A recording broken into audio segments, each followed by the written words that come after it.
안녕하세요. 시니어 라이프 비즈니스를 연구하는 최학입니다. 이번 주에 있었던 주요 시니어 라이프 비즈니스 뉴스를 살펴보도록 하겠습니다.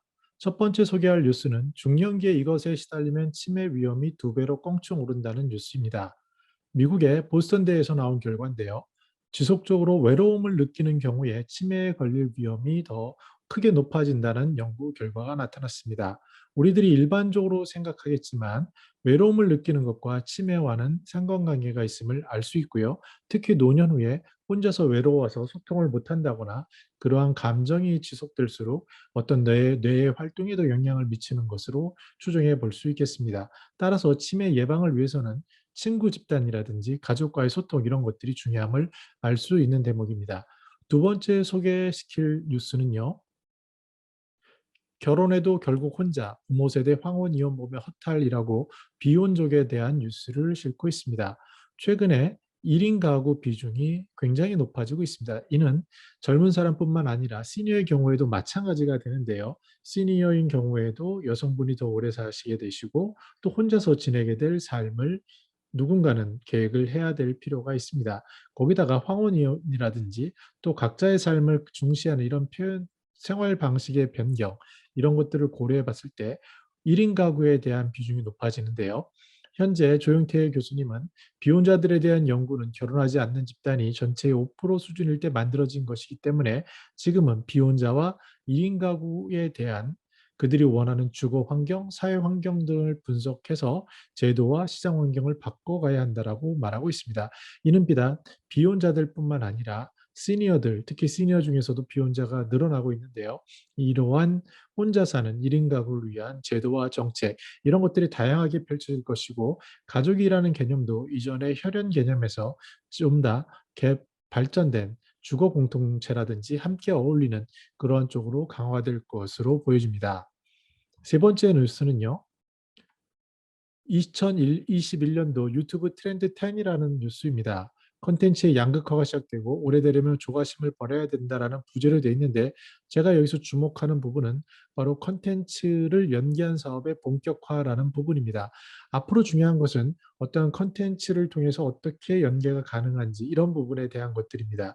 최근에 저에게 여러 가지 기업이라든지 개인이라든지 어떤 비즈니스에 대한 자문을 구하러 오는 경우가 좀 있는데요. 그런 경우에 얘기를 듣다 보면은 아무래도 그 자본이 많이 들어가는데 자본이 가장 적게 드는 그런 방식이 무엇이냐고 한다면 바로 컨텐츠에 기반한 사업이라고 할 수 있겠습니다. 왜냐하면 사람들은 그 컨텐츠를 통해서 그 컨텐츠를 제공하는 사람을 보게 되고 그 사람을 신뢰하게 되고 그것이 구매로 이어질 수밖에 없는 그런 트렌드의 변화를 볼 수 있습니다. 제가 서울시에서 했던 옷이 유튜브 2기에 참석했는데 그때 한 분, 퍼펙트 누스라는 분이 계셨습니다. 그 누수에 대해서 유튜브에 지속적으로 올려서 지금 구독자가 꽤 되시는데요. 이분의 경우에는 일을 할 수 없을 정도로 전화가 많이 몰려듭니다. 유튜브라는 플랫폼에서 먼저 누수라는 콘텐츠를 선점했기 때문에 전국 각지에서 어떠한 주문이나 의뢰가 오는 것을 볼 수 있습니다. 이만큼 콘텐츠를 중심으로 한 커머스 이런 것들을 우리는 더욱더 주목해 볼 필요가 있고요. 그 콘텐츠를 제공하는 그 사람이 얼마나 믿을 수 있는 것인가, 그리고 그 사람이 어떠한 제품을 소개한다거나 서비스를 소개할 때 그 과정을 실시간으로 보여줌으로써 어떤 라이브 커머스까지도 연결되는 그런 것들이 나타나지 않을까 합니다. 또 하나 이제 주목할 뉴스는요, 삼성생명에서 마케팅을 강화한다 이런 얘기가 나왔습니다. 일반적으로 보험사는 저금리 시대에 굉장히 어려움을 겪는 업종으로 이해되고 있습니다. 왜냐하면 그 운영 보험을 주는 비용, 지급할 비용과 또 본인이 보험사에서 안정적으로 운영할 그 비용의 이자 차익에 대한 그런 리스크가 굉장히 커지기 때문이죠. 즉, 받는 돈은 이자율은 적고 줘야 할 이자율은 높기 때문에 거기에 따른 손해가 커지는, 그래서 최근에 보험사 중에는 매물로 나온 보험사도 많고 이 안에 위기감을 느끼는 것이 있습니다. 그런데 여기에 더 나아가서요. 어떠한 보험업이라는 것이 상당히 보수적이라는 이미지가 있고 그중에 가장 탑이라고 할 수 있는 것은 바로 삼성생명이라고 할 수 있겠습니다. 그런데 이러한 삼성생명조차도 어떠한 트렌드 마케팅을 도입하겠다라는 새로운 접근 방법을 취하고 있는 것을 알 수 있습니다. 저 같은 경우에 시니어 비즈니스를 하기 때문에 굉장히 많은 보험사에서 문의를 하고 같이 협력을 하는 경우가 있는데요.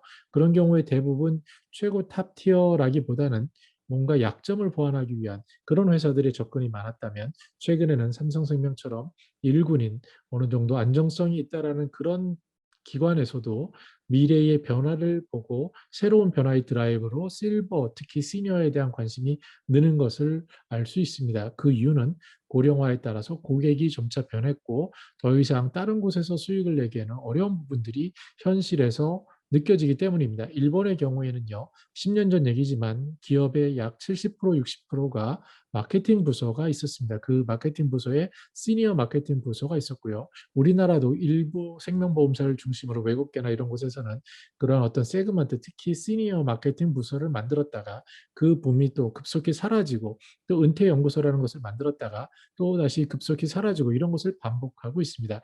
그러나 정확히 더 중요한 것은 앞으로 시니어의 그 비중이 늘어날 것이고 특히 액티브 시니어를 중심으로 자산이라든지 소비 구매력에서 그 역량이 강화될 것이기 때문에 최소위 인류, 일군 비즈니스 사업체라고 하는 곳에서도 점차 시니어 비즈니스에 대한 관심이 높아질 것으로 조심스럽게 전망해 봅니다.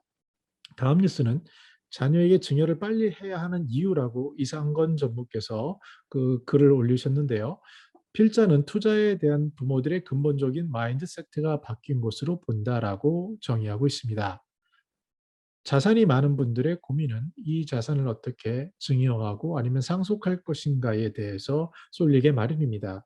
특히 이전에는 금융에 대한 그 관심이 비교적 적었지만 이제는 상속세라든지 이러한 증여세, 이러한 양도세 이런 것들이 굉장히 강화되기 때문에 더욱더 절세나 세금에 대한 관심이 높아지게 됩니다. 그래서 시니어들 중에서도요, 자산가들을 만나보면 이미 세무사나 뭐 전문가를 고용하는 경우는 제외하고 일부 그래도 부유한 시니어층에는 마지막 판에 한 80 넘어서 그때 이제 고민을 하고 '아 늦었구나.' 이런 생각을 하게 되는데요. 그래서 이런 금융권에서는 증여에 대한 얘기를 많이 하는데 그것이 투자에 대한 생각도 바뀌었다라고 하는 부분을 조금 더 현실적인 얘기로 하면 이런 것일 것 같습니다. 일반적인 대중의 경우에 자녀에게 들어가는 비용이 너무 과하고요. 그것을 더 이상 장수 사회에서 지속하기가 어려워집니다.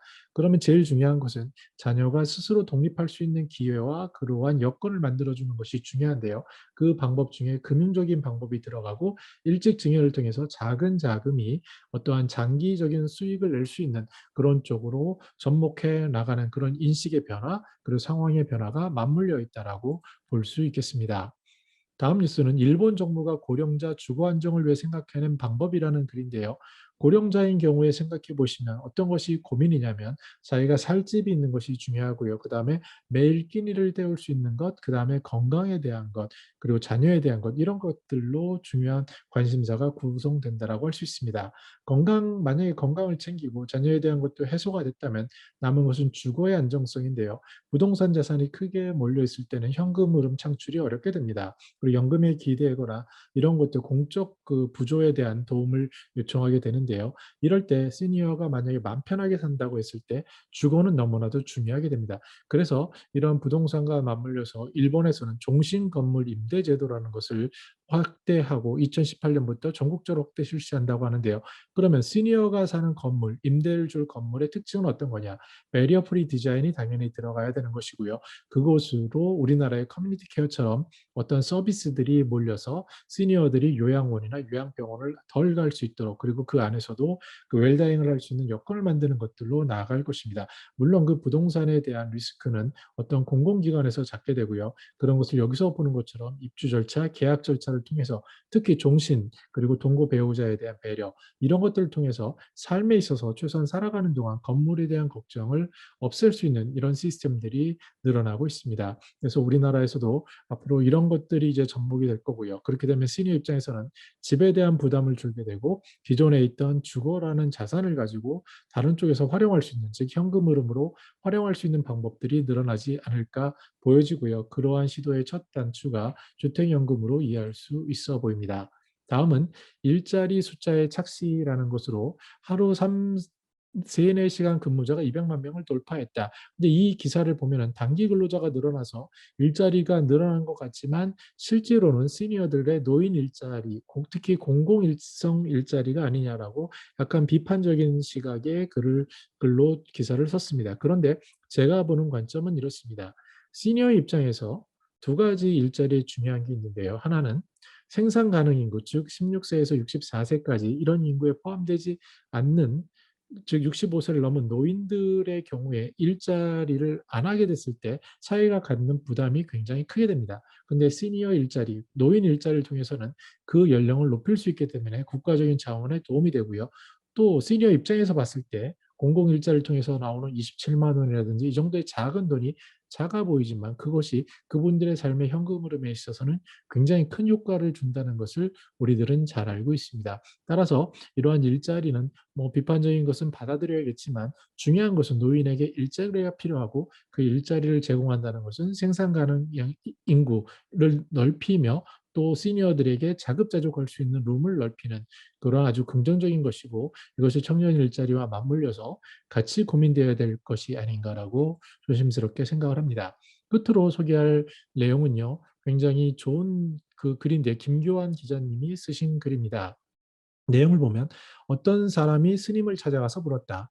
스님, 저는 사는 게 너무 힘듭니다. 매일같이 이어지는 스트레스로 인해 불행합니다. 제발 저에게 행복해지는 비결을 가르쳐 주십시오. 이 말을 듣고 스님은 제가 지금 정원을 가꿔야 하기 때문에 바쁘니까 이 가방을 좀 들고 있으십시오 했어요. 그랬더니 가방이 뭔지 모르고 이 사람은 들고 있었는데 시간이 지나면서 점점 무겁다라고 느꼈고 한 30분쯤 지나자 어깨가 아파왔습니다. 하지만 스님은 도대체 일을 마칠 생각을 하지 않고 있어서 참다 못해서 그는 스님께 물어봤습니다. 스님, 이 가방을 언제까지 들고 있어야 합니까? 그제야 스님은 한심하다는 표정을 지으며 이렇게 말했습니다. 아니, 무거우면 내려놓지 뭐하러 지금까지 들고 계십니까? 그 순간 깨달음을 얻을 수 있었다. 행복하기 위해서는 바로 자신이 움켜잡고 있는 것들을 하나씩 내려놓으면 되는 것이다. 시니어들에게 어쩌면 가장 중요한 뉴스가 아닐까 싶습니다. 제가 최근에 만난 제 기준으로 굉장히 성공하신 시니어, 즉 사회에 자신의 삶을 충실하고 자신의 지금의 소중한 시간을 통해서 사회에 어떤 자기 이름과 흔적과 봉사를 남기는 그런 분들이 제게 하는 조언이 있습니다. 현실은 겉으로 볼 땐 멋있지만 굉장히 어려울 수 있는데, 그러나 이런 분들이 하시는 첫 번째는 남들과 비교하지 말라라는 부분입니다. 근데 많은 퇴직자들이나 노년에서는 남들과 비교하는 것이 많고요. 특히 제 기준으로, 특히 통계적인 기준으로 객관적으로 상당히 많은 그런 안정적인 현금 흐름이나 건강한 조건, 이런 것들을 갖추신 분일수록 상대와 더 높은 사람과 비교하면서 무거운 가방을 들고 있는 경우를 많이 볼 수 있습니다. 즉 원더풀 시니어가 되는 것은 이 제목처럼 내려놓으면 될 것을 이라는 것을 우리가 생각해 볼 필요가 있지 않나 되돌아봅니다. 벌써 1년의 1사분기가 끝났습니다. 3월의 마지막인데요. 시니어 라이프 비즈니스에 어떤 동향이 있었는지 저와 같이 뉴스 클리핑을 통해서 따라가면서 이런 흐름을 보는 것은 저에게는 큰 도움이고요. 여러분들께도 좋은 어떠한 한 주를 정리하는 그런 내용이 되기를 바라봅니다. 저는 더 나은 시니어 삶 공동체를 연구합니다. 감사합니다.